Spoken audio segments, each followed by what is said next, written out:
Lucas 19, de 1 a 10. Jesus entrou em Jericó e atravessava a cidade. Havia ali um homem, um homem rico chamado Zaqueu, chefe dos publicanos. Ele queria ver quem era Jesus, mas sendo de pequena estatura, não o conseguia por causa da multidão. Assim, correu adiante e subiu numa figueira brava para vê-lo, pois Jesus ia passar por ali. Quando Jesus chegou àquele lugar, olhou para cima e lhe disse: Zaqueu, desça depressa, quero ficar em sua casa hoje. Então ele desceu rapidamente e o recebeu com alegria. Todo o povo viu isso e começou a se queixar. Ele se hospedou na casa de um pecador. Mas Zaqueu levantou-se e disse ao Senhor: Olha, Senhor, estou dando a metade dos meus bens aos pobres. E se de alguém extorquir alguma coisa, devolverei 4 vezes mais. Jesus lhe disse: Hoje houve salvação nesta casa, porque esse homem também é filho de Abraão, pois o Filho do Homem veio buscar e salvar o que estava perdido. Pai, mais uma vez eu oro, Senhor, que assim como o Senhor impressionou no meu coração, impressione no coração, as mentes e corações de cada um que está presente aqui e aqueles que estão nos acompanhando pela internet, Senhor.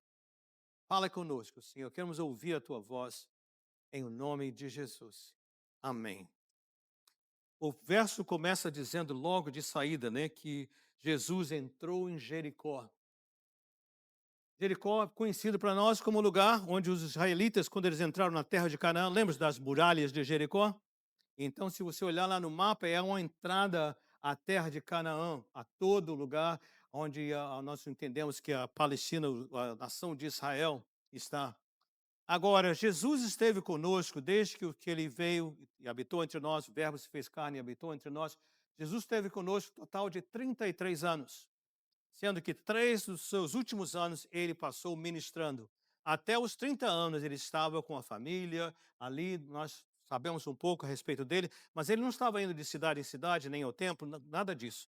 Mas a partir da idade de 30 anos, depois daquele momento com João o Batista, ele começou o ministério. Agora era todos os dias, toda hora, 24/7, sem parar.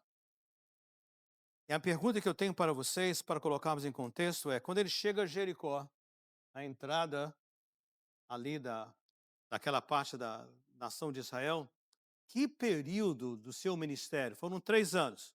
Foi no início do seu ministério? Foi no meio do seu ministério? Ou foi no final do seu ministério? Tomem posse disso aqui para colocar em contexto. Uma semana antes dele ser crucificado, morto, sepultado, ressurreto 3 dias depois. Lá em cima. Logo antes desse capítulo 19, no capítulo 18, há um outro encontro assim extraordinário. Aqui fala que Jesus já havia chegado a Jericó e ele estava atravessando, já estava dentro da cidade. O outro foi quando Jesus chegou na cidade. Qual foi esse o grande encontro de Jesus com outro indivíduo? Não sabemos o nome, aqui nós sabemos que foi Zaqueu. No capítulo 18, quem foi esse outro grande encontro que Jesus teve ali em Jericó? Foi do cego Bartimeu, lembra-se disso? Ele estava ali à beira da estrada e ele gritava, né? Jesus, filho de Davi, tem misericórdia de mim. O que a multidão fazia com ele? Cala a boca, deixa quieto, Jesus está ocupado, tem muita gente. Ele parou, ele ouviu a multidão e ficou quietinho, não foi isso? De jeito nenhum. Ele gritou ainda mais alto. O que foi que Jesus fez? Manda alguém lá parar, fechar a boca desse cego. Foi isso que ele fez? O que Jesus fez? Mandou chamá-lo. Aí agora mudaram, né? Ele parou, está chamando você. E eles vão lá, levam o cego, né? E ele chega lá, Jesus pergunta: o que você quer que eu te faça? Senhor, que eu quero ver. O que Jesus fez? Tua fé te salvou. Ele foi curado ali naquele momento. E aqui Jesus está encontrando um outro indivíduo. Esse indivíduo, agora nós sabemos o nome dele. Zaqueu. Mas no versículo 3, se você captou, fala assim: Zaqueu, o que mais? Queria ver Jesus. Eu queria que você entendesse algumas lições daqui. Há muito nesse texto. Esse é um texto bastante conhecido, mas há muita coisa importante aqui. Havia um querer. Agora, quando eu tenho um querer, quando você tem um querer, onde que ele acontece? Ele acontece na minha mente, nas minhas mãos, nos meus braços. Onde é que o querer se manifesta? Havia um querer. Ele havia ouvido falar de Jesus, igual o cego, que não via, mas ouviu falar e falaram para ele: Jesus está passando. Alguma coisa nele o impulsionou. E aqui nesse coração de Zaqueu, ainda não convertido, houve assim um calor, um sentimento, um desejo. Mesmo não sabendo como, de que maneira, o que seria acontecer, um desejo de ver a Jesus. Eu queria que você tomasse nota dessa verdade. É que antes mesmo de nós abrirmos os nossos lábios, antes de nós crermos no coração que Jesus é Senhor, é o nosso Deus quem coloca em nós esse desejo, ele nos atrai para ele. Lá em Efésios capítulo 2, logo no primeiro versículo, fala assim: nós estamos mortos nos nossos pecados e transgressões. E ele continua dizendo quão terrível era aquela condição. Aí no versículo 4 fala assim: mas Deus, na sua infinita misericórdia, ele nos deu vida. E aí nós, em Cristo Jesus, e aí nós podemos agora receber, né? Pela graça sois salvos, mediante a fé, não vem de vós, é dom de Deus. Eu queria que você tomasse posse, é que quando a nossa vida está prestes a ser mudada, começa com um sentimento que Deus põe, um anseio que Deus põe em nossos corações. Então eu oro para que você hoje não ignore isso. Se o Senhor está colocando esse calor, esse desejo, esse anseio bom de um encontro com Jesus, não só pela primeira vez, mas talvez em áreas da nossa vida que demandam uma entrega completa. Não ignore quem colocou isso em você, esse desejo, esse anseio, aqui presente ou em casa, onde você estiver vendo. Não ignore isso, porque é o Senhor quem coloca esse sentimento, esse desejo. Eu quero ver Jesus. Nós cantamos ainda há pouco da mulher samaritana, esse desejo, quero saciar, eu quero essa água viva, Senhor, dá-me essa água viva. Então, há esse anseio que Deus coloca no coração. Creio que é importante nós captarmos isso. Também, como eu disse, a última semana, não adie essa resposta ao Senhor. Não adie marcar o seu encontro com o Senhor. Não adie o ouvir a voz do Senhor. Seria tão bom se nós pudéssemos dizer, ok, nós vamos viver X anos, vamos fazer isso, daquilo, lá naquele dia, lá no final, o que seja. Nós não temos controle de nada da nossa vida. Nós não sabemos o dia de amanhã. Nós não sabemos em nenhum momento nada. Por causa da minha juventude, eu tenho preparado vários documentos, né? Está tudo em ordem. É, todas as meus senhas, todos os meus user IDs, colocar tudo em papel. Já fiz tudo isso, coloquei tudo para a família. Em caso alguma coisa me aconteça, aqui você tem o acesso a isso, aquilo, tudo mais. Né? Uma coisa simples. Seguro de vida e tudo mais. Ontem à noite eu estava deitado lá, eu estava pensando aqui sobre a questão de urgência, né? E de repente eu estava deitado, não falei nada, mas um pensamento me veio à cabeça. E tem um investimento que está me faltando um documento. Aí eles disseram o seguinte: nós já temos sua informação direitinho, está tudo bem, está tudo certo, mas você precisa colocar uma autorização para os seus beneficiários. E eu já tenho esse papel, já tem uns 3 meses, eu preciso conversar com vocês. E todo dia eu falo o seguinte: amanhã eu vou preencher esse papel. Amanhã eu vou preencher. E ontem à noite, do nada, veio aquele pensamento, eu falei, ih, gente, e se eu não abrir os olhos amanhã de manhã? Que dor de cabeça isso vai acontecer? Então eu falei, hoje eu preciso terminar, preencher aquele papel, assinar, coisa simples. Mas a gente fica adiando. Você pode adiar até papel, às vezes dá outro jeito, não é isso? Mas não adie o seu acerto de contas com o Senhor Deus. Uma transformação profunda, de primeira vez, ou a transformação de alguém que talvez já andando com ele, mas tem ficado relutando de se entregar, de totalmente estar entregue a ele completamente. Então vê a urgência. Se Zaqueu não tivesse tomado proveito daquele encontro, ele não teria vida eterna, não teria tido esse encontro com Jesus. Ele sentiu o desejo e ele fez alguma coisa a respeito. Agora, o que é que nós aprendemos também no texto? É que quando ele resolveu, e provavelmente quando você resolver, muitos obstáculos vão acontecer. Muitos obstáculos. O primeiro obstáculo que ele encontrou, podia colocar nessa ordem, foi que ele tinha um problema, não é? Ele era uma pessoa muito alta, não é isso? Ele era uma pessoa de baixa estatura. Nós não sabemos exatamente, a Bíblia não fala qual a sua altura. Os estudiosos dizem que o Oriente Médio daquela época, a média da estatura é em inches, né, em polegadas, né, era 5,5. Okay? Eu sou 5,6, então eu era um pouquinho mais alto lá entre eles, né? Mas provavelmente ele tinha talvez 5 ou 4,9 de altura, que é bem baixinho, né? Vocês já ouviram, já assistiram esse artista, já está com idade, né? Danny DeVito, ele faz muito comerciais, sabe quem é? Um baixinho assim, engraçado e tudo mais. Imagina daquela altura, né? Perto do o Schwarzenegger, né? Tão alto. Mas essa é a ideia, era baixinho. Então ele tinha uma dificuldade. Qual era? Que as pessoas eram muita multidão e ele não ia conseguir alcançar e ver Jesus, né? Primeiro obstáculo, pequena estatura. Mas havia um outro obstáculo. O texto falou também que ele era o quê? Não era republicano, não, né? Nem democrata, não era essa a questão. Ele era um publicano. E publicano era o quem? Coletor de impostos. Se tiver algum coletor de impostos aqui do IRS dos Estados Unidos, nós gostamos de você. Você é diferente, né? Mas os coletores de impostos da época era por leilão. Eles aplicavam. E quem desse o maior, lá, o maior quantidade, né, recebia do Império Romano a autoridade para abrir o seu escritório de coletar impostos. Eles faziam um investimento. Então, Zaqueu veio e fez um investimento.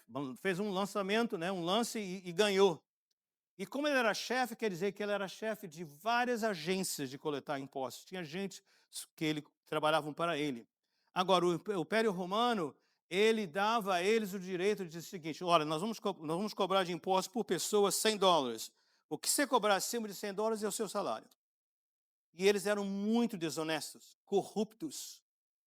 E por causa disso, e além do fato de que eles eram judeus, coletando impostos de judeus que estavam subjugados pelos romanos, ou seja, eles estavam financiando o dominador, o opressor. E além disso, eles estavam extorquindo, roubando, sem nenhuma consideração. Estavam nem aí para o povo, do povo. Então havia um grande ódio por eles. Grande ódio. No próprio Lucas, há um momento que há um fariseu, um religioso e um coletor de impostos. Vale a pena você voltar no capítulo 18. Estão orando. E o fariseu diz: Senhor, eu sou boa pessoa, eu sigo os seus mandamentos, eu vou às reuniões normal, eu contribuo regularmente para a igreja. Fala tudo assim, né? Aí do outro lado está um publicano dizendo: Senhor, eu sou uma pessoa miserável, não tenho nem direito de falar com o Senhor. Olha para mim com misericórdia. Está em Lucas 18, só para mostrar o contraste. Mas o ponto, havia uma prevenção, um preconceito muito profundo. Então, pequena estatura, obstáculo. Pessoas que não gostavam e, se possível, mudar de lugar só para fechar a entrada, não possibilitá-lo a fazer isso. Ele era assim, com esses obstáculos. Sem contar o fato da murmuração, né, de chamá-lo de pecador e tudo mais, que nós vemos no texto também. Mas aqui nós vemos que ele fez algo extraordinário. E nós não fazemos isso para ganhar a salvação, mas nós fazemos isso para mostrar a nossa determinação. Ou seja, não vou deixar que o ódio dos outros me impeça de chegar ao Senhor Jesus. Não vou deixar que a crítica dos outros me impeça de chegar a Jesus. Não vou deixar o obstáculo físico me impeça de chegar a Jesus. E o que é que ele fez? Ele vai à frente, sobe numa árvore e ele está ali em cima. Então nós vemos o seguinte, aqui uma lição também, né? Se era urgente, precisava fazer, Deus havia colocado um sentimento no seu coração, mas ele estava determinado, eu não vou perder essa oportunidade. Eu vou, eu vou atrás. O Senhor colocou, eu vou atrás dele. Mas o texto nos ensina também, até agora, vendo da perspectiva de Zaqueu, agora vemos da perspectiva de Deus. É que Jesus aqui está demonstrando o caráter de Deus. O Zaqueu fez tudo isso sozinho, sem saber, no anonimato. Mas quando ele está lá em cima daquela árvore, o que acontece? Jesus vem passando, Jesus vê, e Jesus falou: Ô moço, por que você está trepado numa árvore? Foi isso que Jesus falou para ele? Como é que Jesus começou a conversa com ele? Zaqueu! Ai, dá um arrepio.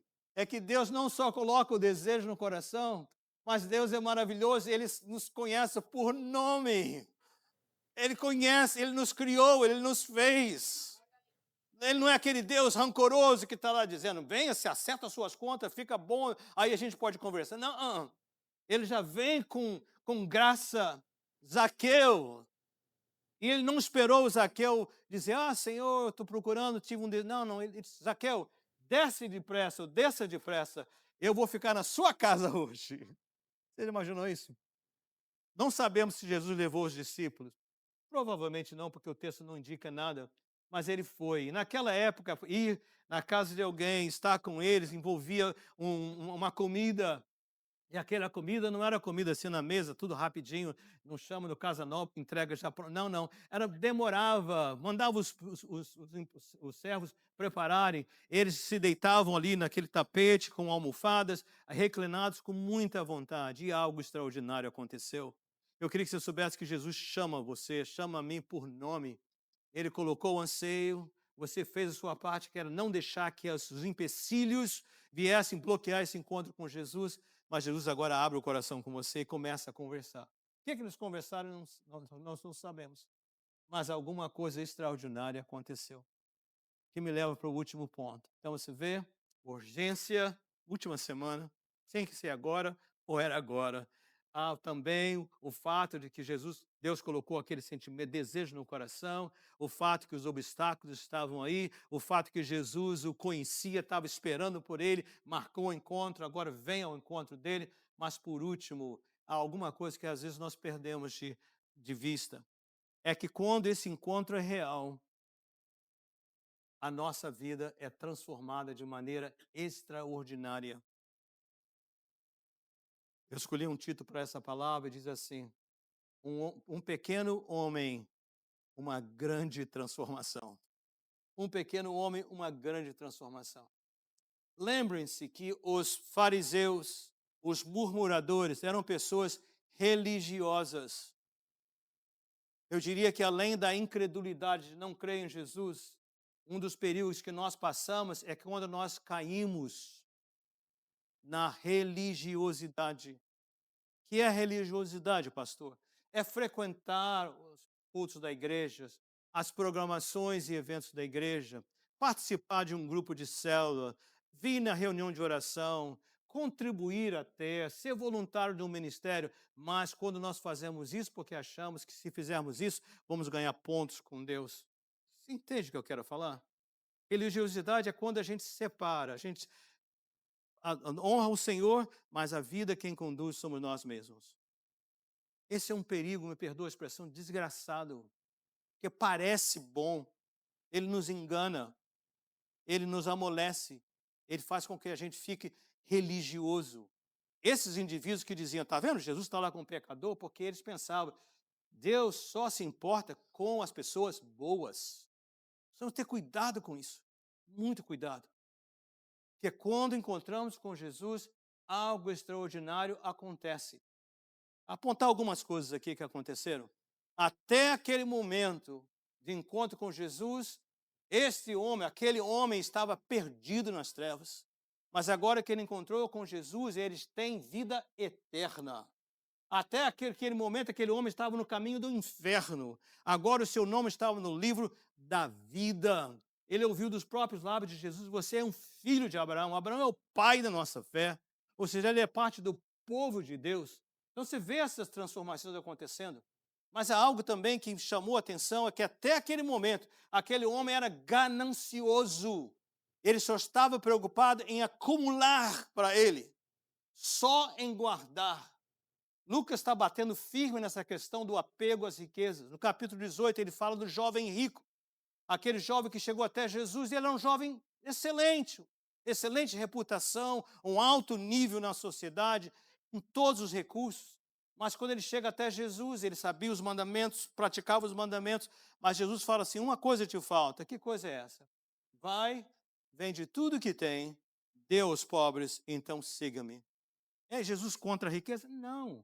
O que ele estava dizendo é o seguinte: eu vejo que você está dividido entre a sua lealdade a mim e a lealdade às riquezas.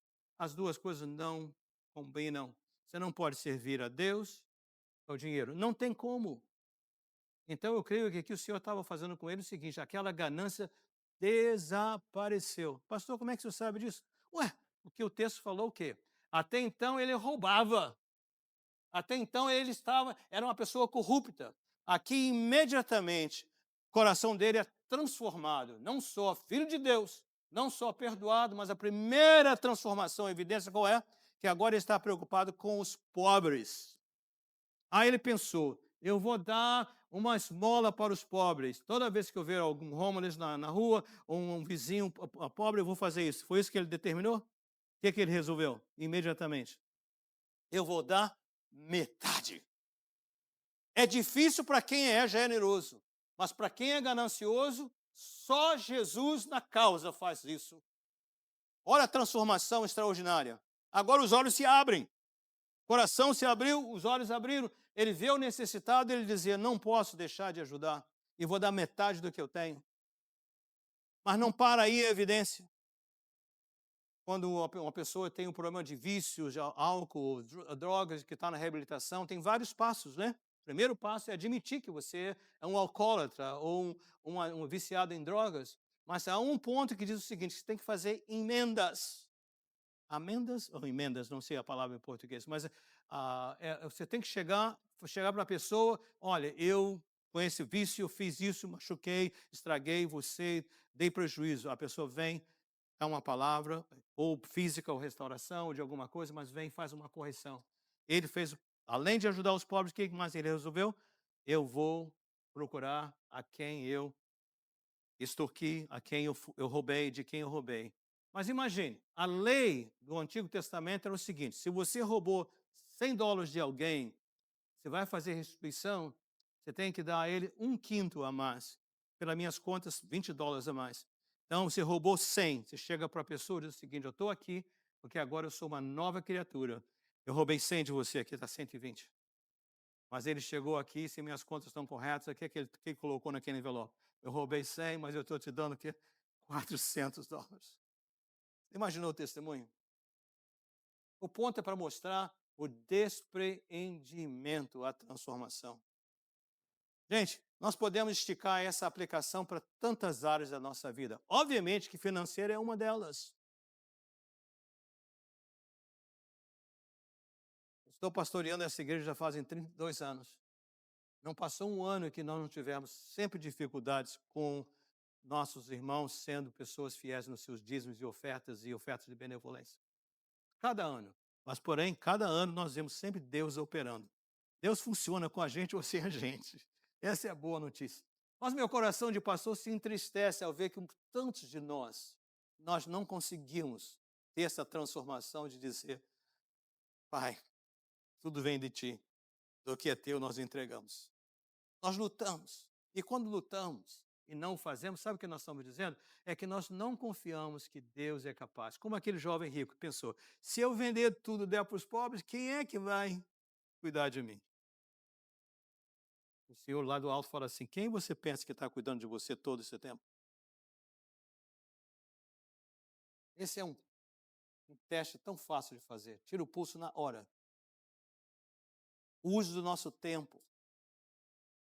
Nós vivemos numa sociedade, numa cultura que ela nos sufoca, demanda. A gente não tem tempo para nada. Ficamos à mercê dos trabalhos, ficamos à mercê dos horários. E é principalmente nós, pais, às vezes cometemos o erro de estamos tão ausentes que a mãe tem que ser mãe e pai ao mesmo tempo. Como é que fica isso? Nós nos submetemos porque nós temos receio de que, se não fizer assim, vai faltar. E o Senhor olha do céu e fala o seguinte: olha para as aves do céu, olha para os lírios do campo. Quem você pensa que alimenta as aves? Quem você pensa que veste você? São evidências de um encontro com o Senhor Jesus. Uma mudança extraordinária, dramática que acontece em todas as áreas. Outra área é na área de como nós lidamos com os conflitos. Como é que nós tratamos com aquelas questões e situações que nos machucam? Eu fico sempre pensando em Jesus quando ele estava ali na cruz. Eu imagino, nem posso imaginar a dor que ele estava sentindo, tendo apanhado, maltratado, cravado suas mãos e pés aqui naquela cruz. Aquela posição já era de tal maneira para fazer difícil de respirar, porque toda vez que ele tinha que respirar, ele tinha que fazer um esforço tremendo. Imagina aquelas ah, ah, pregos rasgando a sua mão ali, mas ele fazendo isso, ele não abre a boca, ele fez 7 palavras, né, 7 frases que ele falou na cruz, mas uma delas que me confunde, que me toca profundamente, quando ele diz assim: Pai, destrói esses miseráveis que me colocaram na cruz, é isso que ele fala? Pai, o quê? Perdoa, eles não sabem o que fazem. Isso não é bobeira, isso não é fraqueza, isso é um amor extraordinário. E eu vejo que às vezes nós lutamos impossibilitados de estender o mesmo perdão, a mesma graça àqueles que nos ofendem, àqueles que nos machucam. Isso não é direito para que as pessoas nos ofendam nem nos machuquem, mas nós não podemos ter um coração de agora é o acerto de contas. Deu, fez, vai levar troco. Como é que nós podemos dizer, Pai, perdoa? A palavra de Deus lá em Tiago fala assim: todos nós devemos estar prontos para ouvir. Como é que é o resto do verso? Tardio para falar, tardio para irar-se. Tão simples, tão extraordinariamente difícil. Quando ouvimos uma intriga, uma maledicência, uma coisa, uma mentira, o que seja, que seja. Olha a diferença entre dizer e não querer perdoar, vamos acertar as contas, e por outro lado dizer, Pai, perdoa. Não cheguei ao fundo, não entendi, vamos conversar, vamos apurar, porém, perdoa, Pai, por antecipação. Você está notando as diferenças? Nós precisamos ter a vida transformada na nosso lar, como pai, como mãe, como esposo, como esposa, como filhos. Nós precisamos ter essa transformação profunda, extraordinária de encontro com Jesus no nosso trabalho, nos nossos ministérios, na nossa atitude. É tremendo. Aí você me pergunta, mas pastor, o que impede dessa transformação ser real na minha vida? O que me impede de realmente ter uma vida profundamente impregnada com a presença do Senhor? Nada impede. É só um desejo.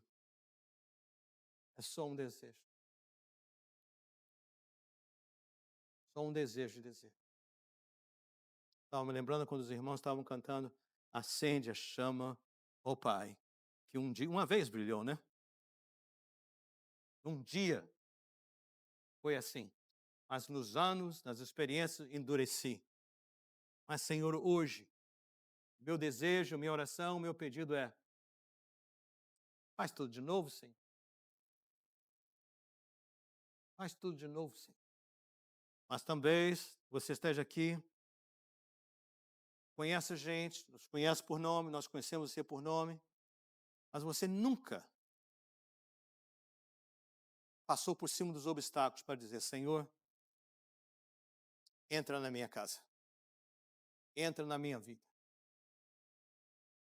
Deus colocou o desejo no seu coração para fazer isso, mas você nunca deu esse passo de fé. Precisa ver. Lá em Apocalipse, o Senhor falou assim para uma das igrejas, das 7 igrejas que ele escreveu: estou parafraseando, ele dizia, eu gostaria que você fosse quente ou frio em relação a mim, Jesus falando. Mas porque você é morno, porque você é morno, o que ele deseja fazer? Quero vomitar você da minha boca. O pior estado que a gente pode estar é da religiosidade, da mornice. O Senhor nos convida 100%. Eu quero estar na sua casa, ele diz. Te conheço por nome. Dê o seu passo de fé, não permita que os obstáculos, nem crítica, nem isso, nem fulano, nem beltrano, nem circunstância, nada impeça você, físico, emocional, que seja. Atenda o convite do Senhor Jesus.